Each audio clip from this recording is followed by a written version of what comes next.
తెలుగువారి ఆత్మగౌరవం కాపాడింది ఒక వ్యక్తి.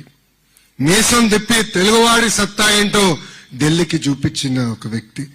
తెలుగువాడి పౌరుషం ఏంటో ఢిల్లీకి చూపించిన వ్యక్తి. ఆయన పేరు చెప్తే ఢిల్లీ దడదల్లాడిన రోజులు. ఆ 3 అక్షరాల పేరు ఎన్టీఆర్. విశ్వవిఖ్యాత నట సార్వభౌమ స్వర్గీయ నందమూరి తారక రామారావు గారు. ఆయన తెలుగుదేశం పార్టీ స్థాపించారు కనుకనే తెలుగు జాతికి గుర్తింపు వచ్చింది. గతంలో మనందరినీ మెద్రాసీలు అనేవారు. ఆ చరిత్ర తిరిగి రాసిన వ్యక్తి అన్న ఎన్టీఆర్. ఆయన ఏ ఆశయాలతో అయితే తెలుగుదేశం పార్టీ స్థాపించారో దానికి ఇంకొక చక్రం జోడించి డెవలప్మెంట్ ఎజెండాగా పెట్టుకున్నారు ఈ వ్యక్తి. అప్పట్లో ఐటీ అని, ఇప్పుడు ఏకంగా క్వాంటమ్ అని మనందరినీ ముందుకు నడిపిస్తున్నారు.